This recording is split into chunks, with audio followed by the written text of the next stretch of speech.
I used to believe silence was a sign of peace. But now, silence just feels like the echo of everything I was told I'd never become. My name is Jordan Carter. I'm 32, and I live in a high-rise apartment in downtown Chicago. If you looked at my life now, the glass walls, the leather-bound furniture, the rows of first-edition books, I suppose you'd call it success. But you didn't grow up in my house. You didn't hear the way my mother used to say, "Jordan, you've got your head in the clouds." Or the way my father would grunt when I mentioned starting my own business. "Good luck with that. The world chews up dreamers like you." They never hit me. They didn't have to. Their words were sharper than belts, and they left bruises on my will. For the past 6 years, I've had no contact with them. Not after I left home at 24. Not after I put everything I had into a digital marketing agency that almost bankrupted me in year 2. Not after I somehow clawed my way to profitability and then scaled. And definitely not after I bought my first penthouse and named the LLC after the thing they said I lacked, Clarity Ventures. And yet, 3 weeks ago, I got a voicemail from my mother. It was 8:34 p.m. I was still at the office. My phone buzzed once and then went quiet. I didn't recognize the number. But the second I pressed play on the voicemail, my body froze. "Hi, Jordan. It's Mom. Your dad and I were wondering if you had time to talk. We'd love to hear from you. It's been a while. Just call us back when you can, okay? Please." No explanation. No apology. No acknowledgement of the past 6 years. It was like she was reading from a teleprompter written by guilt and desperation. I stared at the phone for a good minute, then locked it, put it face down on my desk, and returned to reviewing ad campaign data. But that night, I couldn't sleep. I kept hearing her voice, soft, unsure. She never sounded like that before. My mother was all sharp edges and firm words. That voice was paper-thin, like something had worn her down to the bone. I told myself it didn't matter. That she probably dialed the wrong number. That maybe she wanted to brag about my brother Caleb again, the golden child who stayed home, got married in his early 20s, took the 9-to-5, bought a modest house, and kept close to the family. They loved Caleb. They tolerated me. Still, something in her tone lodged itself inside me like a splinter. I didn't call back, but I kept the voicemail. 2 days later, I got a second one. "Jordan, please. Just 5 minutes. We need to talk." That one came at 7:02 a.m., early enough to suggest panic.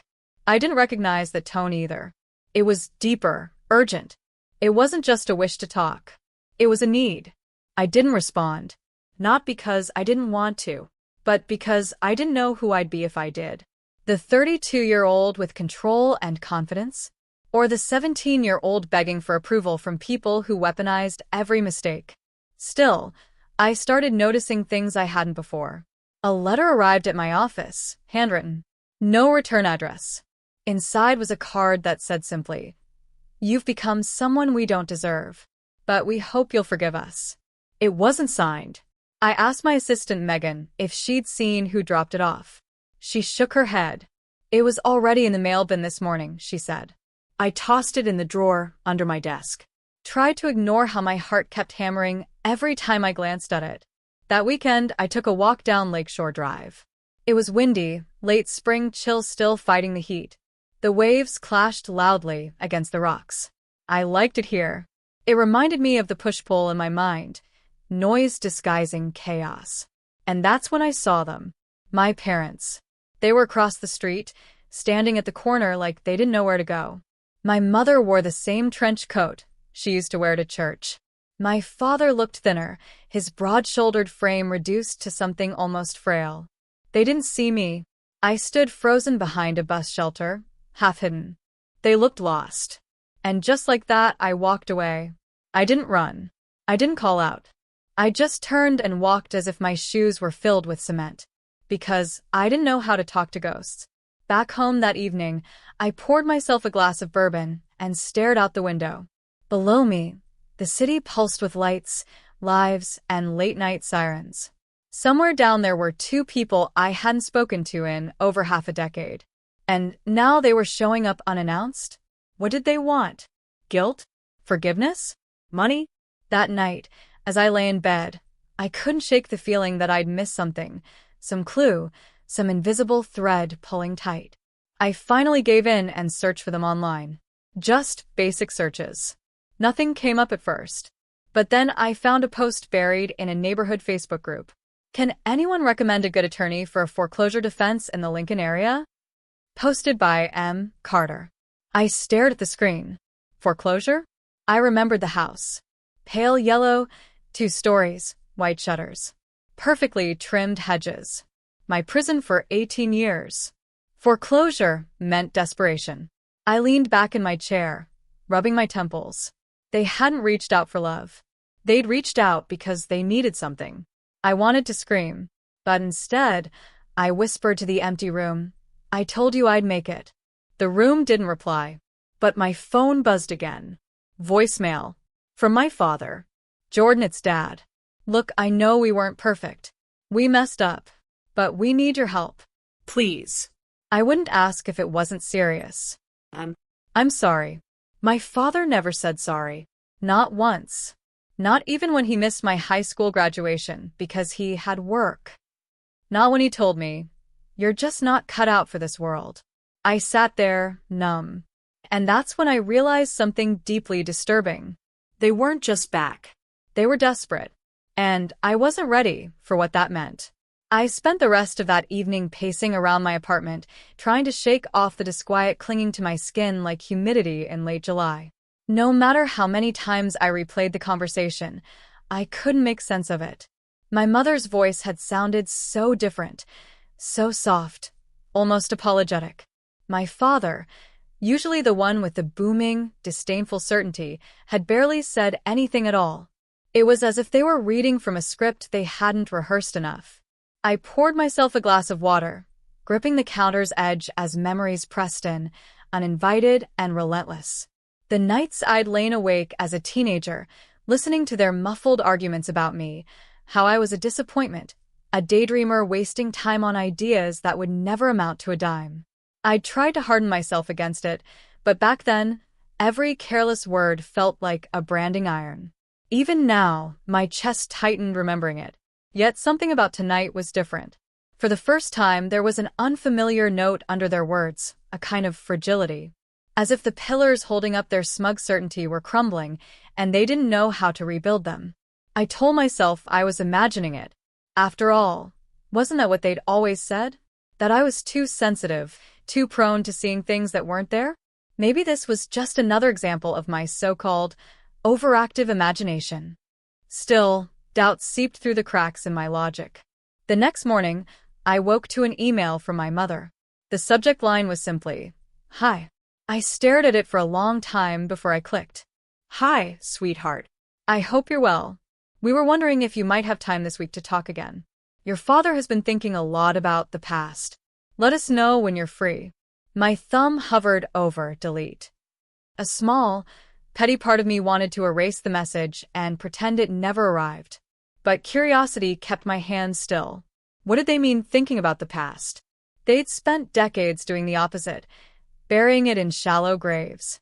I decided to reply later. I had a deadline that afternoon for a client who actually respected my work, and I wasn't about to let my parents derail everything I'd built. But concentration proved impossible. Every time I tried to edit the proposal, my mind replayed their voices. I scrolled through the email again, noticing how carefully it was worded. Neutral, almost sterile. No mention of their old criticisms, no crowing about my siblings. By lunchtime, a sour taste coated my mouth. I decided to take a walk to clear my head. The air outside was bright with early spring, magnolias blooming on the sidewalks, people carrying coffee cups and chattering about nothing. Normalcy, I thought. For everyone but me. I turned the corner to the tiny park near my building, where I used to sit on a bench and sketch when I couldn't afford heat in my first apartment. Even then, I'd imagined a future so different from what my parents believed was possible. I'd told myself that one day, I'd be the one in control of the narrative. That someday, I'd have the last word. But now that the moment had arrived, or something close to it, I felt no triumph. Only a steady pulse of apprehension I couldn't name. My phone buzzed. Another email. This time, it was from my father's address. Can we call you tonight? There are things we should discuss. It's important. I sat down hard on the bench. My heart thumped so loudly I could feel it in my fingertips. This was no coincidence. 2 emails, the odd phone call, their strained voices, something was wrong. I typed back a terse reply. I'm free after 8. Call if you want. No, love. No, looking forward to it. I couldn't pretend we were a normal family with warm rituals. That was a luxury they'd never offered me. The hours crawled by. I tried to distract myself with work, but every time my phone lit up, my breath caught. I felt as if I were waiting for a verdict, though I couldn't say what crime I was being judged for anymore. At 8:03, the call came. I answered on the second ring. Hello.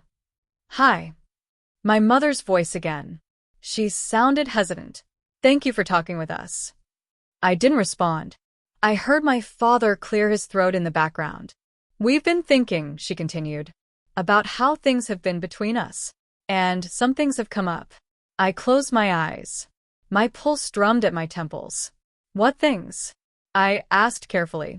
A long silence. My father finally spoke.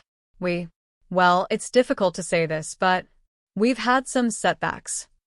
Setbacks, I repeated. Yes, he said. Financial ones. I said nothing, letting the word expand in the space between us. My mother jumped in, her words tumbling out faster. Your father's pension was restructured. And the house. There were some investments that didn't pan out the way we'd hoped. I felt a peculiar detachment, as though I were watching the conversation happen to someone else. My mind cataloged every phrase, every pause. Restructured. Didn't pan out. Euphemisms for we gambled and lost. That's unfortunate, I said, my voice colder than I intended. We know, she whispered. It's been very stressful. A memory rose unbidden me. 17, crying in my room after my college acceptance letter arrived, and my father sneering that I'd be back home in a year with nothing but debt and artsy nonsense. The same man now sounded humbled, uncertain. Part of me wanted to savor it. Another part, a quieter, wounded part, felt something close to pity. And you're telling me this because? I asked, even though I already knew. We wanted to be honest, my mother said. That's new, I muttered. A pause. I heard my father sigh, a sound that used to signal disappointment, but now felt more like surrender. We need help, he said finally. And we know you've done well for yourself. There it was. The admission they'd danced around for days. I felt the old ache in my chest, years of longing for their respect, and realized, with something like nausea, that it still mattered to me. Even after everything. I see, I said. And you thought I'd just what? Fix everything. Silence. We thought we'd at least ask, my mother said, voice small. We thought maybe you'd understand. Understand. The word echoed in my mind, absurd and infuriating. I have to go, I said abruptly. Please, she said. Can we talk again tomorrow? I hung up without answering. My hand shook as I set the phone down. For the next hour, I paced the apartment, the walls pressing in. Every object felt alien. The framed photographs, the books on the shelf, the plants I'd kept alive for years. It all seemed to belong to someone more stable, more forgiving. They dismissed me, ridiculed me, and now they wanted my help. Part of me wanted to laugh at the irony. Another part felt something darker, a suspicion that they were only telling me the bare minimum. Maybe this wasn't about money alone. Maybe there was something worse they hadn't admitted yet. I tried to sleep, but my mind replayed every word of the call, every quiver in their voices. By dawn, my exhaustion had turned to determination. If they thought I'd rushed to their rescue without understanding the whole story, they'd underestimated me again. I decided to do what I'd spent my life learning to do. Research, observe, and uncover the truth before I acted. Because this time, I wouldn't be the naive child begging for their approval. This time, they would have to earn mine. I had convinced myself that maybe I was reading too much into everything, that the hollow sound in my mother's voice and the way my father cleared his throat before speaking were just the residue of old grievances neither of us knew how to bury. But that morning, as I stood in my small kitchen staring at my phone, a knot of dread tightened in my stomach. A new email had arrived with a subject line, "Urgent, from Dad." I hesitated to open it. For a moment, I imagined it was an apology. Maybe, in some strange twist of fate, they had finally realized how much they'd hurt me over the years, how their cutting remarks and their constant reminders that I was throwing my life away had carved grooves in my heart that no amount of success could fully fill. But when I clicked it open, the truth was uglier and far more complicated. The email was short, almost clinical in its wording. "We've had some financial difficulties these past few years. I know you probably don't want to hear from us, but we didn't know where else to turn. We're behind on the mortgage and facing foreclosure. I understand if you can't help, but your mother is very upset. She doesn't want anyone to know. Please call us when you have time." I read it again and again, trying to understand how I felt. There was a surge of vindication, a grim satisfaction in knowing that the people who once delighted in my failures were now the ones in ruin. But behind that, there was something harder to name. Grief, maybe. The final collapse of the image I'd secretly clung to, that someday they'd love me unconditionally. I placed the phone on the counter and stared at it like it might spontaneously combust. My heart beat so loudly I could feel it in my ears. I poured myself a glass of water and tried to steady my hands. The memory of my father sitting across from me the last time I saw him replayed like a cruel home movie. He had leaned back in his chair, folded his arms, and smirked. "You'll see," he said. "The world isn't going to bend to your silly dreams. You'll come crawling home before long." And now they were the ones crawling. The next hours passed in a fog. I tried to work, but every email I answered, every spreadsheet I filled out, seemed trivial compared to the chaos swelling behind my ribs. I wondered how long. They'd been watching me from afar, reading about my small business growing beyond what anyone predicted, seeing my name attached to articles, hearing from neighbors that he really made something of himself. Had they felt envy? Regret? Or was I just a last resort, a wallet with legs? By evening, I was pacing my living room. A storm was brewing outside, thunder rolling over the rooftops like distant cannon fire. I kept picturing the house I grew up in, the cracked sidewalk out front, the rose bushes my mother tended every spring. Was it really about to disappear, auctioned off to pay debts they'd hidden from everyone?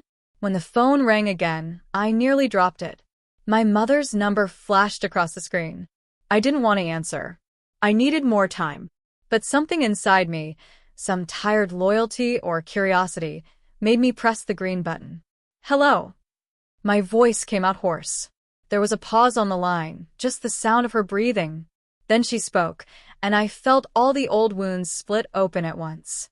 "Sweetheart," she whispered, "I'm sorry to bother you. I know you're busy. We wouldn't be calling if it weren't serious." I closed my eyes. "I got Dad's email." "Oh." She sounded embarrassed. I didn't know he'd already reached out. "I don't understand. How did it get this bad?" My tone was sharper than I intended. She sighed. "It's a long story. Some bad investments. Medical bills. We thought we could handle it. But everything snowballed." I waited for her to say more.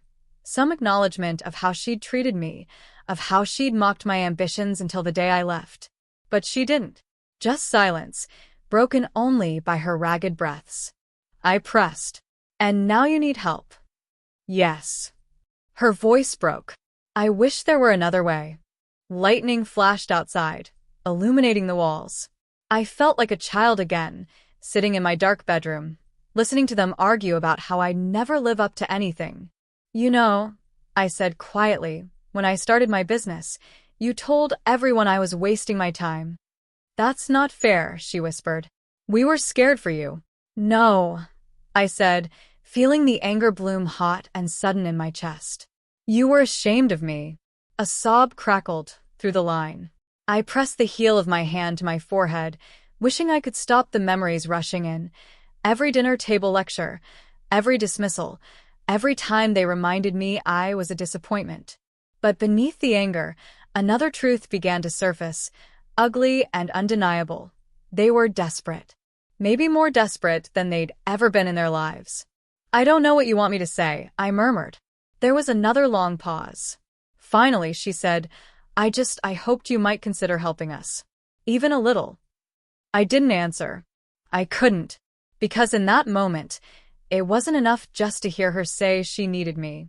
I needed her to say she was sorry. I needed her to acknowledge the years she spent convincing me I was nothing. When I hung up, I stood frozen in the dark, the rain tapping the windows like 1,000 tiny fingers. I thought that was the worst of it, until the next day, when the envelope arrived. It was a plain manila envelope, no return address, just my name written in blocky letters. Inside was a stack of photocopies, bank statements, foreclosure notices, collection letters. But there was one page that made my breath catch in my throat. It was a printout from an online forum, a thread where my parents had posted anonymously months ago, asking strangers for advice. My father's words jumped out in bold black letters. "We haven't spoken to our son in years. He's successful now, and I think he owes us for everything we did for him. We sacrificed so much. He wouldn't be where he is without us." I felt my knees go weak. My vision blurred. The truth settled over me, heavy as wet cement. They hadn't called because they were sorry. They hadn't called because they loved me. They called because they believed they were entitled to what I'd built. Because even now, they thought I owed them my success. For a long time, I sat at my kitchen table, staring at the papers. The rain had stopped, but I felt like the storm was still raging inside me. I thought of all the times I'd imagined this moment, proving them wrong, standing triumphant while they finally admitted I'd been right to believe in myself. I dreamed of it in the small hours of the night, when loneliness and old shame made me wonder if I'd ever be enough. But reality was different. Uglier. Messier. There was no satisfaction in their downfall. No clean victory. Just the hollow knowledge that the people who should have been my greatest supporters had only ever seen me as an extension of their own pride, and now, their desperation. I folded the papers back into the envelope and set it aside. My phone buzzed again, another message from my father. "Please call us. We're sorry. We just need help." But I didn't call. I couldn't. Because even though a part of me still ached to hear them say they were proud, the bigger part knew that day would never come. And in that knowledge, something shifted inside me. A piece of the old, trembling self died quietly, leaving a space I didn't know how to fill. I stood and looked out the window. The streetlights flickered in the darkness, casting long, crooked shadows across the pavement. I realized then that this was the moment I'd been waiting for, the moment when I finally understood the truth. They had never believed in me, but it didn't matter anymore, because I had done it without them. And for the first time, I wondered if that might be enough. I sat at the small kitchen table I'd bought myself years ago, back when I could only afford cheap secondhand furniture and had to scrape together coins just to cover my rent. Now, that same table was worth more in memories than in dollars. My phone lay between my hands, its screen still lit up with the last message my father had sent.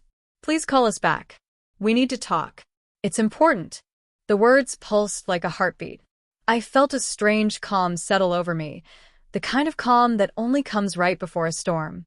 I knew, without even having to hear their voices, that this was the moment everything would finally come out.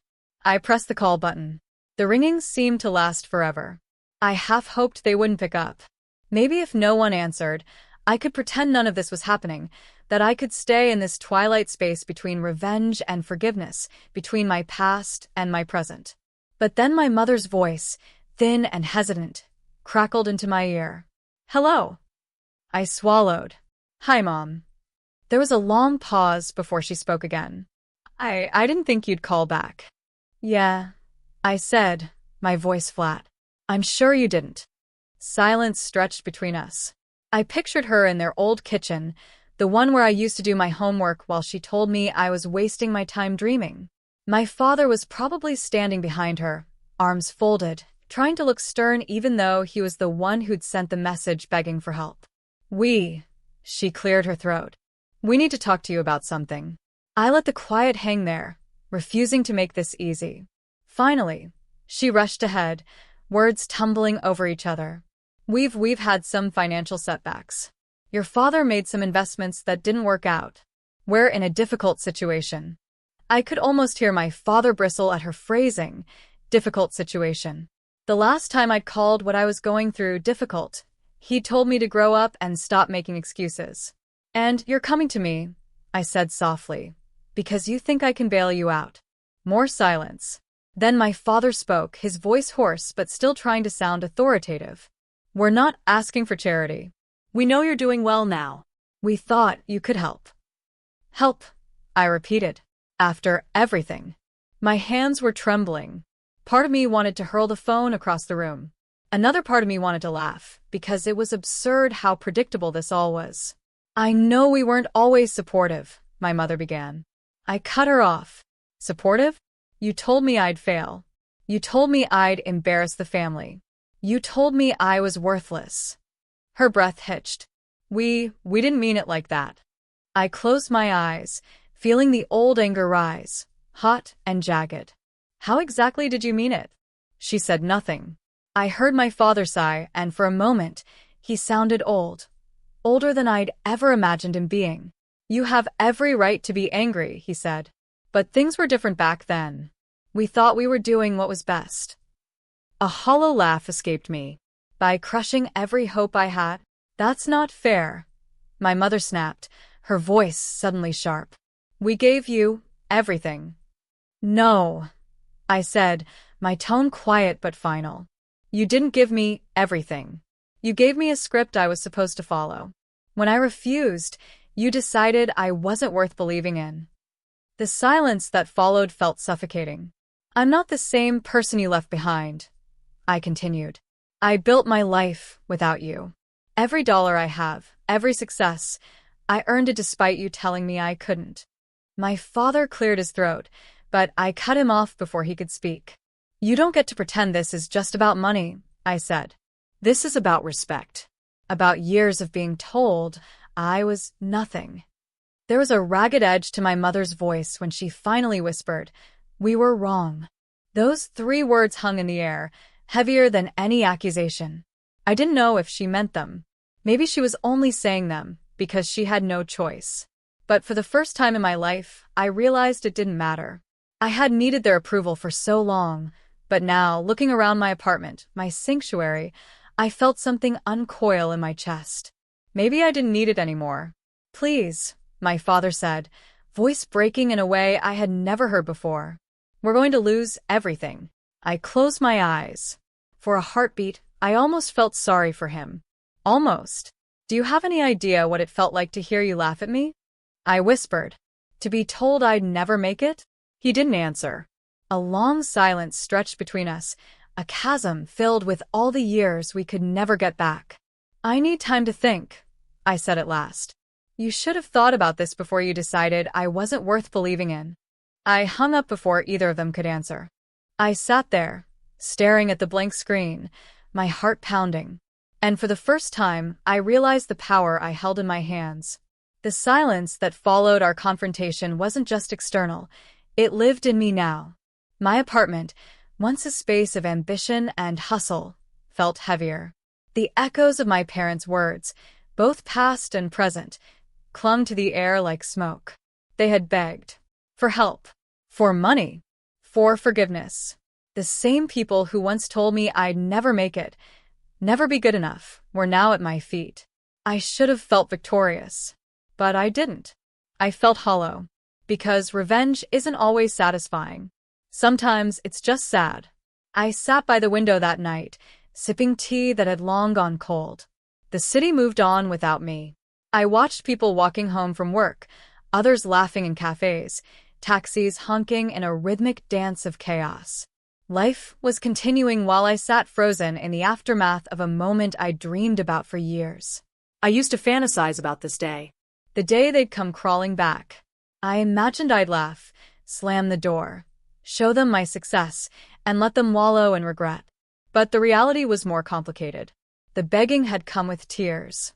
My mother's eyes were red, more than I'd ever seen. My father, once unshakable and full of pride, couldn't even look me in the eye.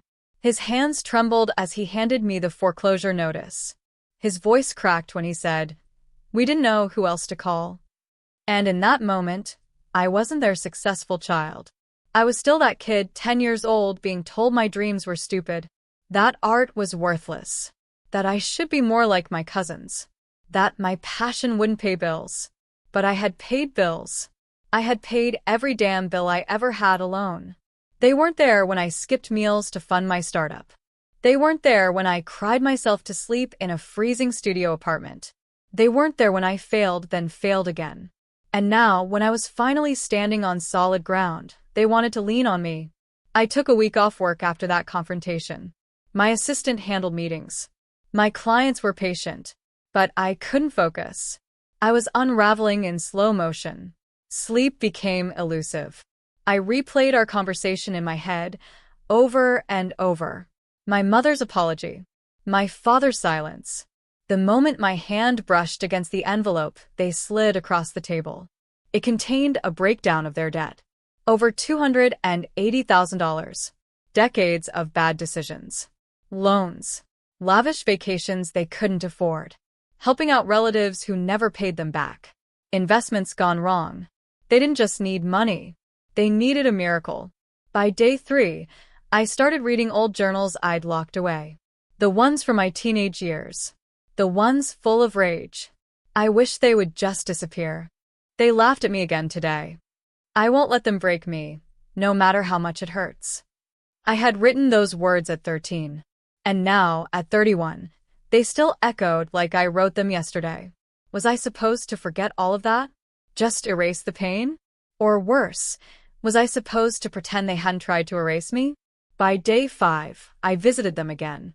Not to help. Not yet. But to see. To observe. Their home, once pristine and rigid, looked worn down. Cracks in the ceiling. Faded wallpaper. Silence in the halls. My mother opened the door with swollen eyes and no makeup. My father stayed in the living room, barely acknowledging me. I stood in the doorway, not moving. She said, "We were wrong. About everything." I didn't say a word. She added, "You don't owe us anything. But we thought maybe you'd want to know the truth." That word. Truth. I hadn't heard it from them in years. She sat me down at the old dining table and slid forward a dusty photo album. I almost rolled my eyes until she flipped to a picture of me, age 6, holding up a crayon drawing of a spaceship. I remembered that day. I was so proud of it. But my parents laughed. At least, that's what I remembered. My mother whispered, "We were scared. Scared you'd get hurt chasing something so uncertain. We didn't know how to support you, so we tried to stop you." That was wrong. I looked over at my father. His eyes didn't meet mine, but his mouth finally moved. "I told your uncle once you'd probably be the only one who made it. I just never told you." Something inside me cracked. Why had he never said that before? Why had he hidden every ounce of belief behind a wall of judgment? I left that day in a fog. Confused. Numb. Forgiveness doesn't come easy when the scars are deep. And mine were buried in bone. But I also wasn't the same person I was 10 years ago. I had built my own company, employed others, inspired people.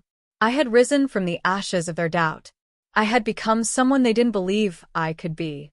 A week later, I wired enough money to cover the immediate debts. Just enough to stop the bleeding. I added a note. "This doesn't mean everything is okay. It means I'm not like you."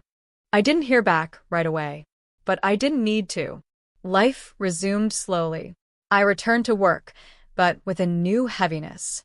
Trust had always been fragile, but now it felt irreparably cracked. I started therapy again, something I hadn't done in years. My therapist asked, "What do you want from them now?" And I realized I didn't know. Maybe closure. Maybe just acknowledgement. Maybe nothing at all. Weeks passed. I got a card in the mail. It wasn't fancy. Just a plain card with gold trim. Inside was my mother's handwriting. "Thank you. We were wrong. You made it. And you didn't just survive, you soared. We're proud. Truly. That word again. Proud. It stung more than it soothed. But it was something. A seed. I stood in front of my bathroom mirror one night, staring at my own reflection. Not the scared kid. Not the angry teenager. Not the revenge-hungry adult. Just me. A person who had climbed without a ladder. And suddenly I remembered something my mentor once said. Healing doesn't mean you let them back in. It just means you stop letting them live in your head. 3 months later, I bought a new house. A bigger one. Not to show off, but because I could. My parents came to see it. Hesitant. Quiet. They stood in the foyer like visitors in a museum. My father said, "You did good." I said, "I know." We stood in silence. Until I added, "But you were wrong. About me." He nodded. And for the first time in my life, he said it aloud. Yes. We were. Endero, final chilling sentence.